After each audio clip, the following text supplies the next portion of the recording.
uma vez. Gostaria de agradecer principalmente o esforço aí do Ministério da Saúde para estar aqui discutindo esse assunto tão importante. Mas, primeiramente, gostaria de passar a palavra para o Dr. José Sequim, diretor executivo da FenaSaúde, para fazer uma primeira avaliação do conteúdo aí dessas apresentações e o ponto de vista aí do setor de saúde suplementar na questão desses desafios, oportunidades, na questão da melhoria da qualidade, da segurança do paciente. Muito obrigado, Luiz. Eu queria começar parabenizando o Instituto pela realização do evento, pelo tema e pelas palestras apresentadas. Aproveitamos muito, aprendemos todos com as experiências aqui relatadas. Começo por dizer que essa ideia de indicadores de desempenho, avaliação de qualidade, etc., é parte dos temas que a nossa federação vem trabalhando já há bastante tempo. Desde o começo do ano passado, nos preparando o primeiro Fórum de Saúde Suplementar, realizado em novembro do ano passado, nós pensamos numa linha da informação para empoderar o consumidor e uma linha de informação também para empoderar as operadoras de plano de saúde. Entre elas, a informação que permite o indivíduo fazer boas escolhas quanto a seus prestadores. No fórum, tiramos isso como uma linha de trabalho. Então, é parte das nossas atividades diárias, das nossas associadas, das operadoras e seguradoras de planos de saúde, de caminhar, sim, na direção da construção desses indicadores. A gente entende que é muito importante. Gostei de todas as apresentações. Vou destacar duas coisas, que a nossa memória tem coisas interessantes, tem fatos que marcam muito. Tem um sonho que eu tive aos 6 anos de idade que nunca mais saiu da minha cabeça. Não vou relatá-lo aqui. Das apresentações de hoje, eu destaco 2 pontos. Um, da apresentação da Fiona, que foi uma apresentação, um conjunto de conceitos e requisitos essenciais para que se tenha indicadores de qualidade que sejam úteis, que não seja um esforço em vão jogado ao nada. Ela deu um bom receituário, mas ela fez uma pergunta. É compulsório ou é voluntário? E ela acrescentou um comentário. Se compulsório é mais fácil. Então, acho que um primeiro passo para que a gente tenha sucesso nessa empreitada de construir esses indicadores, além, obviamente, de conceituá-los, medi-los e divulgá-los, é ter alguma ação do órgão regulador, governo, pode ser o Ministério da Saúde, pode ser a agência reguladora, pode ser a Anvisa, no sentido de tornar obrigatória, com algum prazo, algum tempo, a produção e divulgação desses indicadores. Eu faço apenas uma ressalva, que a tendência da agência, isso não é uma crítica, é uma observação, é de impor esses requisitos para as operadoras. Mas não está ao alcance das operadoras produzirem esses indicativos, que são dos prestadores, que são dos hospitais. Então, que a agência utilize o seu poder normativo e que alcance diretamente quem tem gestão sobre o tema. E torne, de alguma forma, obrigatório, crie estímulos para essa divulgação. Acho que é um passo importante para a gente começar a implantar e ter sucesso. Da apresentação do Mate, eu gostei muito porque ele trouxe uma experiência importante nos Estados Unidos e disse, por trás desse movimento estão os pagadores, não as operadoras de saúde. Os pagadores, em última instância, que são os compradores dos planos, que são as empresas que compram planos para seus funcionários. O sistema brasileiro, 2/3 dos planos de saúde são custeados por essas entidades. Então, são os grandes pagadores. As operadoras recolhem e repassam. Então, já disse que as operadoras querem. Mas a demanda surgiu da necessidade de quem põe a mão no bolso. E diz, que uso está sendo dado para esse dinheiro? Que retorno estamos tendo? Qual é o benefício em termos de saúde do meu conjunto de colaboradores? Acho que esse é um passo muito importante, não sei se foi determinante ou não para a experiência americana, mas acho que é um passo que a gente poderia começar a pensar a respeito e envolver o pagador, não só as empresas, seus funcionários, as pessoas físicas que compram planos familiares ou planos coletivos por adesão. que também devem ter esse interesse de conhecer quem é quem na prestação de serviço de saúde, para onde vou, se um dia eu precisar desses tipos de serviços. Acho, então, as operadoras veem isso como extraordinariamente útil. Podemos ir além e dizer que isso aí, na medida que ajuda, como mostrado aqui pelo Renato, a fazer uma medicina de qualidade a baixo custo, isso é música para os ouvidos das operadoras. Então, os operadores estão positivamente engajados, assim, nesse movimento de produção e divulgação de indicadores de desempenho. Ok, obrigado, Sequim. Queria fazer uma pergunta já para o Dr. Francisco, que é o seguinte: com base, por exemplo, até no intervalo eu estava conversando com o Matt, perguntando, olha, você falou lá que aquele, né, indicador de segurança hospitalar, né, ele é obrigatório, mas como que ele é obrigatório? Ele falou assim, não, é o seguinte, o Leapfrog pega esse dado do governo americano, do Medicare, porque o Medicare obriga os hospitais que querem fazer parte da rede prestadora de serviço do Medicare, tem que ter esses indicadores de qualidade. Nós temos experiências em vários países, né, na Europa, no Reino Unido, na Austrália, em que o Ministério da Saúde ele é o grande, e isso foi dito pela doutora Fiona também, ele é quem exige dos prestadores a publicação, claro, com o tempo necessário para fazer isso, mas é o Ministério da Saúde que exige a publicação obrigatória desses indicadores. Será que a gente conseguiria fazer isso aqui também no Brasil? Isso é viável? No contexto que nós estamos? O Ministério ele tem a sua agência, né, a ANS, né, na qual o doutor e amigo José Abraão está no comando dela, para fazer toda essa análise. É um desafio enorme de nós verificarmos. O que é bom lembrar que nós temos uma saúde pública para todos os brasileiros e tem uma medicina suplementar que ela é suplementar ao serviço público, muitas vezes, né? Esse é um desenho muito forte de nós analisarmos essa situação. Mas a análise de indicadores, a análise desse desempenho, o Ministério participando como corresponsável daquilo que se faz, eu acho que esse é um desafio da agência e ela vem pensando nesse sentido. Nós temos um desafio maior, e aí eu vou ter a oportunidade, porque acabou surgindo pelo Ministério da Saúde a questão, dentro da sua fala, de um plano acessível, em que eu estou no comando desse grupo de trabalho. Então, são 30 entidades discutindo como fazer, de que forma fazer, como mensurar e o que é possível, depois dessa análise como um todo, analisar o custo daquilo que se faz. Eu estou tendo um aprendizado, porque eu estou colocando todas as entidades, e teremos uma reunião na segunda-feira nesse sentido, estou apenas coordenando um grupo de trabalho, em que eu verifico a possibilidade de termos o Ministério, embora que seja um órgão, o mercado que tem que definir a adesão a novos produtos, aquilo que for colocado nesse mercado, mas nessa composição dessa mesa, e posteriormente os trabalhos serão divulgados do grupo de trabalho, dessa questão de um plano acessível, caminha também para uma verificação nesse sentido. Eu acho que tem um futuro aí, mas é uma discussão entre Ministério, agência e o próprio setor para definitivamente regular aquilo que foi necessário. Ok. Queria passar agora a palavra para o doutor Sérgio. Chegou até uma pergunta aqui que é interessante, que é como se deu a virada de chave da Unimed de BH para adotar indicadores de qualidade, né? Qual foi aquele momento em que se verificou que aquilo era importante e vocês iniciaram o projeto? Tá? Qual foi o fato motivador? O fato motivador foi a questão da sustentabilidade. Inicialmente, como eu disse, baseado em critérios econômicos, quando nós fizemos um link do que era o processo de discussão entre rede prestadora e operadora, porque o faturamento ocupava a maior parte do tempo das negociações contratuais a cada ano.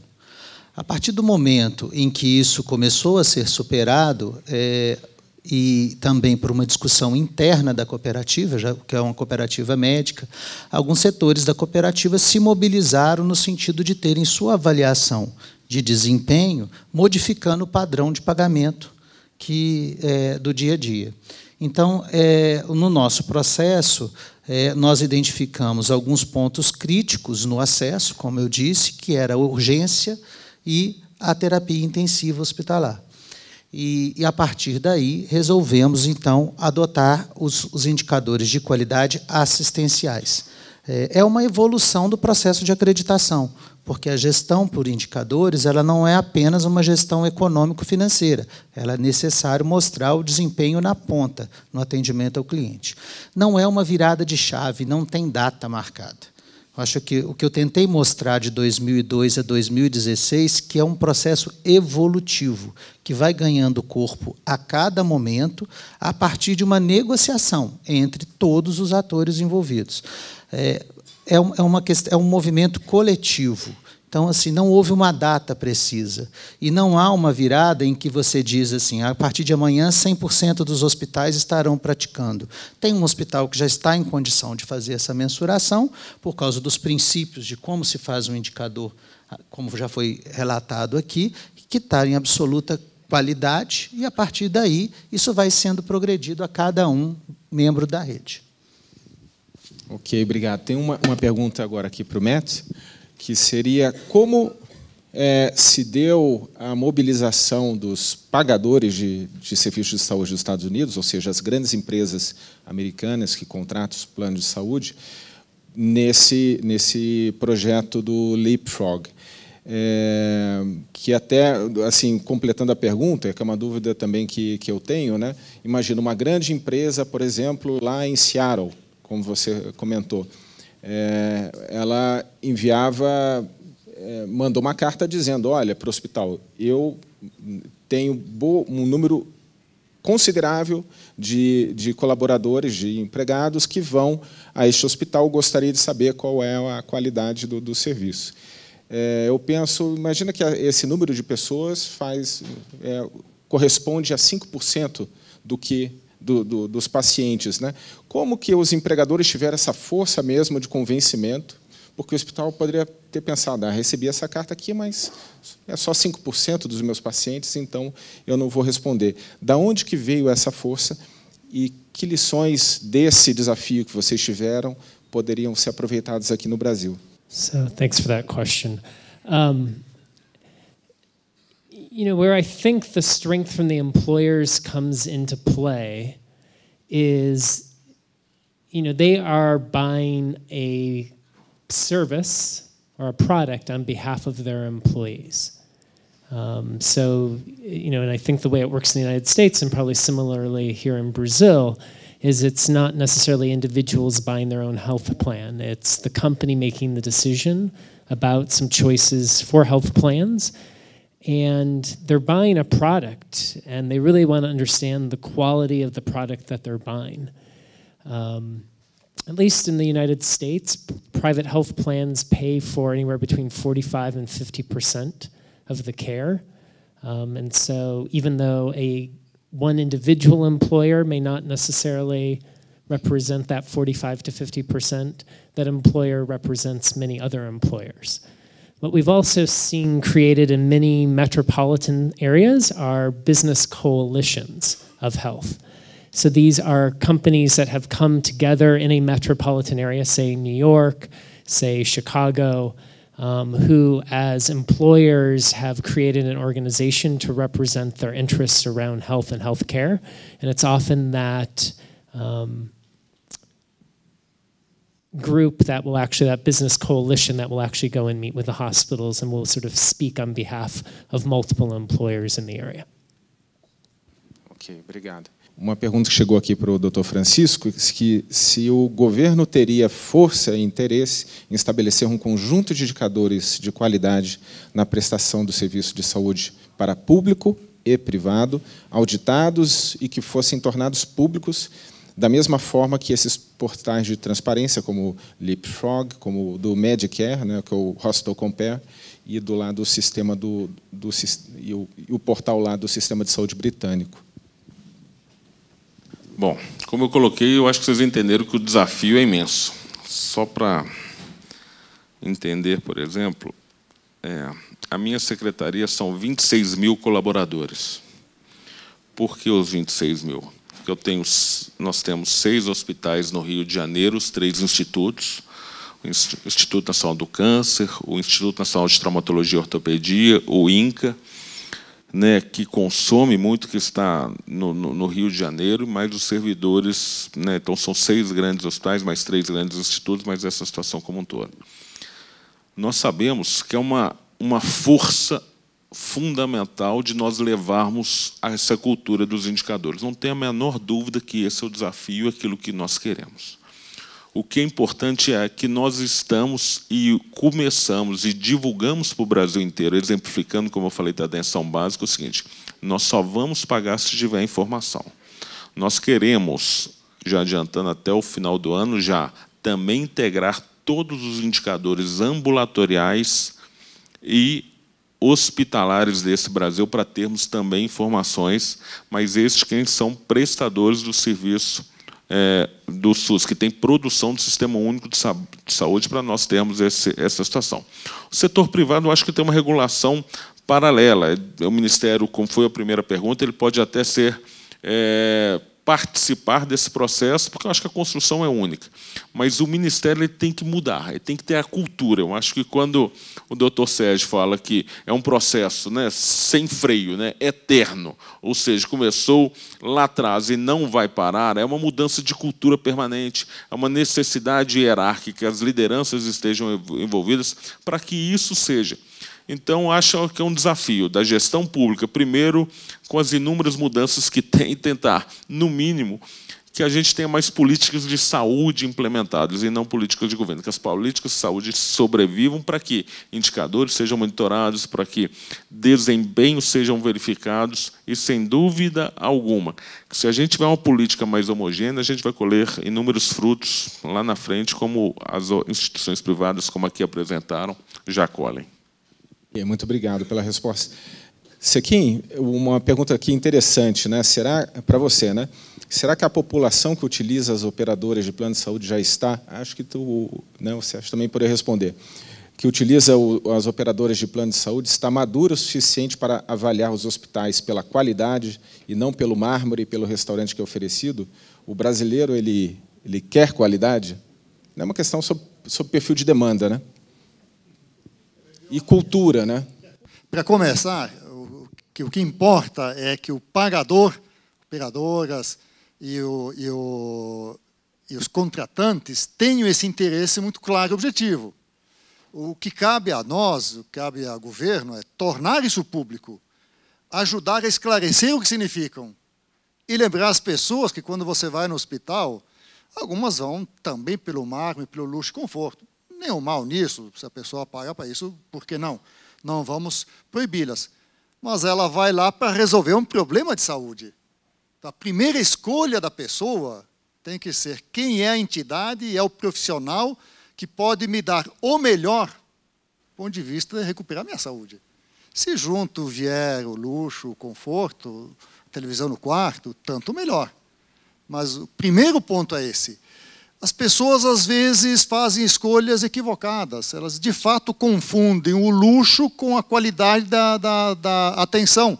Às vezes, pensam que a notícia recém-veiculada no Jornal Nacional de uma invenção feita sabe-se lá onde, que às vezes é ainda especulativa. A pessoa, no dia seguinte, está buscando por aquilo. Ele acha que aquela é a solução milagrosa. Nem sempre é. Não se pode condenar as pessoas por terem esse tipo de atitude e desejo. Ainda bem quando desejam por tecnologia, mas há pessoas que, no desespero, recorrem até a benzeduras, coisas desse tipo. Na medida que isso tem um efeito placebo, por que vedá-los? Acho que as pessoas têm todo o direito de fazer as suas escolhas. Mas eu entendo que, com razoável rapidez, se pode, sim, informar e educar os consumidores, os pacientes, a fazer escolhas baseadas em racionalidade e não apenas escolhas por olhada, porque eu ouvi dizer, porque aquele é bonito, porque lá tem mármores, etc. As pessoas aprendem, e aprendem com rapidez. Eu confio nisso. Obrigado. Doutor Sérgio? Concordo plenamente que a primeira questão é de vontade. Vontade das lideranças, vontade em transformar o modelo brasileiro. E, a partir disso, é fundamental cuidar da comunicação, de como nós vamos tirar a parte científica e tornar isso acessível a toda a população. Então, é importante, sim, do ponto de vista central e organizado, se estabelecer um padrão de comunicação com a população, empoderando ela para a sua decisão. Mas, antes de mais nada, eu devolvo com uma outra pergunta. Há tempos atrás, as pessoas não tinham informações nos alimentos do que continha nas embalagens. E a população aprendeu a olhar isso. Hoje, todos sabem o que é a gordura trans que está escrito no alimento. Então, eu acredito, sim, que a população tem vontade de conhecer isso. Nós é que precisamos facilitar esse acesso e desenvolver uma metodologia simples. Eu vejo, por exemplo, no site do Leapfrog, uma metodologia simples, em que você consegue ver a diferença entre um prestador e outro. Então, eu acho que é só uma questão de iniciativa e vontade. Obrigado. Uma pergunta agora, de novo, para o doutor Francisco. O pagamento por performance é um padrão de remuneração nos sistemas de saúde mais eficientes do mundo. Como o Ministério da Saúde está se envolvendo na substituição do fee-for-service por um sistema moderno de pagamentos? DRG, por exemplo, está intimamente ligado à qualidade. Mudou para modelo de pagamento no contexto de qualidade. Só indo na linha do término da pergunta anterior, o que a gente tem levado lá dentro do Ministério, que eu acho que é para todos nós nesse sentido, é o artigo 37 da Constituição. 2 princípios básicos, que é eficiência e transparência. Em todos os sentidos, para ter um resultado, mudança de cultura, se nós tivermos eficiência e transparência, com usuários, gestores e os profissionais de saúde, eu acho que a coisa caminha. Eu, desde o dia que eu me entendo por SUS, eu não aguento mais ouvir falar de tabela. Eu sento a imprensa, e a tabela? E vai melhorar a tabela? E como é que vai pagar? E a tabela? É uma história. Há um desafio nacional de mudarmos a forma de pagamento. Há um desafio do Ministério, e isso vai ser um desafio nosso, de pensarmos diferentes os modelos de remuneração, porque a gente tem uma parte de pagamentos pela tabela, uma grande parte, para quem entende do SUS, em cima de redes. Nós temos uma confusão lá, um pacotaço lá, difícil, a gente paga. Vou dar um exemplo para vocês, eu não posso falar muito, mas, por exemplo, esse dia uma dificuldade em um procedimento específico, aí eu fui verificar, nós temos 76 serviços credenciados no Brasil. Desses 76, eu analisei os 3 últimos anos. Apenas 60% estão fazendo uma média histórica. Se alguém me perguntar, eu falo, não, o Ministério tem 76 serviços credenciados, mas apenas 66 estão se mantendo. Os outros não estão nem executando e recebendo isso, porque quando a gente apelida, nós pagamos por isso, a gente dá um primeiro pacote. Há uma necessidade absurda do Ministério rever isso. Nós já estamos discutindo, não tem a menor dúvida, que um dos caminhos pelaquilo que se apresenta como um grande passo, uma grande metodologia, um grande processo, se chama o DRG. O Ministério já vem conversando, já estive aqui, eu acho que nós temos um doutor aqui que conhece muito bem o doutor Renato Couto, com quem eu já tive o prazer de estar com ele e verificando esses processos de uma forma, com a PMG e com alguns outros, como um mecanismo que podemos, sim, levar para o Ministério da Saúde. Estamos conversando porque há uma necessidade de repensar. Nós, hoje, é uma velha fala no dia a dia das instituições de vocês que nós estamos levando para o Ministério. Nós vamos pensar fora da caixa. Então, aquilo que se apresentar como modelo que for necessário para a mudança, para melhorar a saúde, nós vamos fazer, pode ter certeza disso. Obrigado, excelente notícia. Doutor Sérgio, na verdade, a pergunta para o Matt, mas relacionado ao que você falou, que houve, num primeiro momento, uma resistência dos hospitais em adotar os indicadores de qualidade. Eles achando, que depois, como eles usando indicadores de qualidade de DRG, porque eles perceberam que teriam que encurtar o tempo de permanência. Eles pensaram, então vou ganhar menos dinheiro, né? E eu lembro uma coisa que me ensinou também foi o Dr. Renato Couto, que é o seguinte: olha, o hospital assim ele está perdendo dinheiro, porque a despesa é mais ou menos fixa, porque tem uma despesa fixa muito grande, e a receita é maior nos primeiros dias de internação, certo? Então, se ele deixar o paciente lá muito mais tempo, o hospital vai perder dinheiro. Enquanto se ele usar métricas corretas e o tempo de permanência for adequado para aquele quadro, na verdade, ele consegue rodar melhor o leito e ele ganha mais dinheiro, e acho que foi isso que aconteceu com esses hospitais. A minha pergunta para o Matt é: vocês perceberam que os hospitais nos Estados Unidos, há estudos que mostram que depois que os hospitais passaram a utilizar e reportar indicadores de qualidade, houve uma melhora no desempenho desses hospitais, inclusive de desempenho financeiro, como mostrou o Dr. Sérgio? In the United States, we have seen improvements in quality and safety since the introduction of transparency around those data. We've definitely seen big reductions in the number of hospital-acquired infections. As I mentioned in my presentation, I think one of the big drivers for transparency is actually healthcare providers themselves, understanding where they fall relative to others, and being healthcare where people are highly educated, highly trained, they're not used to being at the bottom, and so that's been a strong motivator. And there's been, I think, financial benefits to that as well. Obviously, if we can do shorter lengths of stay, if we're treating less infections, that winds up being money. A hospital-acquired infection, by all definition, is waste. It's money that we're spending that doesn't need to be spent. So if we can avoid that infection, we save the patient discomfort and we save money. I think one of the big drivers for public reporting of quality and safety data is actually a word that Fiona mentioned this morning, which is the word accountability, and really holding yourselves accountable to the people you're serving. And to me, that really comes down to this idea of trust. Patients, when they come to the hospital, when they come to the healthcare provider, are very much putting their trust in you to take care of them. And I think you have a need to share back with them what your performance is. Obrigado. Dr. Sérgio, quer comentar esse assunto aí da melhoria do desempenho dos hospitais depois dos indicadores? O pressuposto da qualidade, ele traz em si o valor da segurança e o valor da eficiência. Só esses dois itens já são extremamente importantes para uma operação de um hospital com toda a sua complexidade.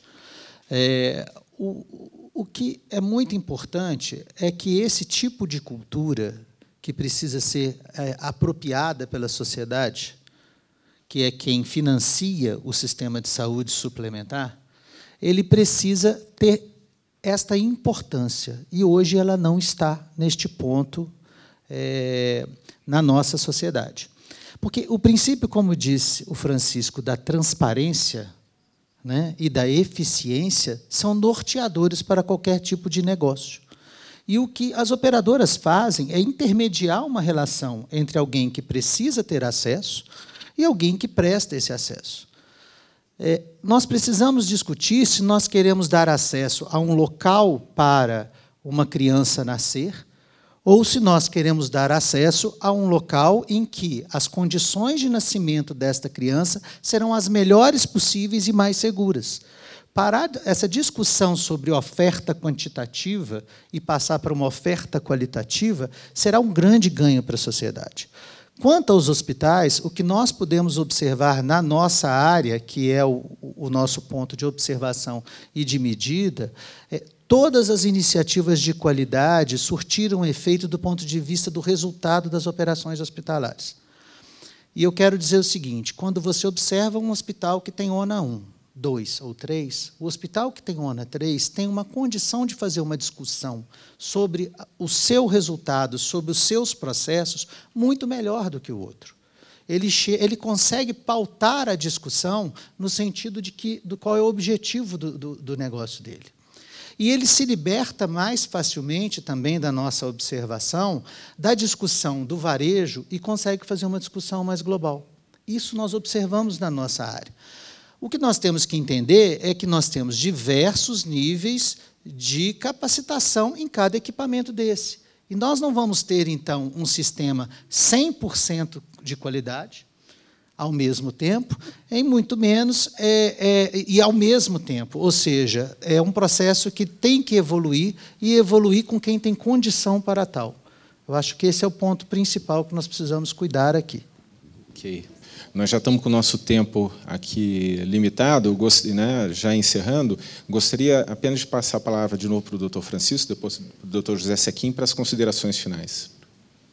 Agradecer, né, mais uma vez. Nós tivemos uma conversa, eu estava terminando, em que, quando surgiu a questão do plano acessível, foi apresentado pelo Instituto os 3 maiores desejos do cidadão brasileiro: habitação, educação, habitação e saúde, o terceiro desejo do brasileiro na pesquisa feita.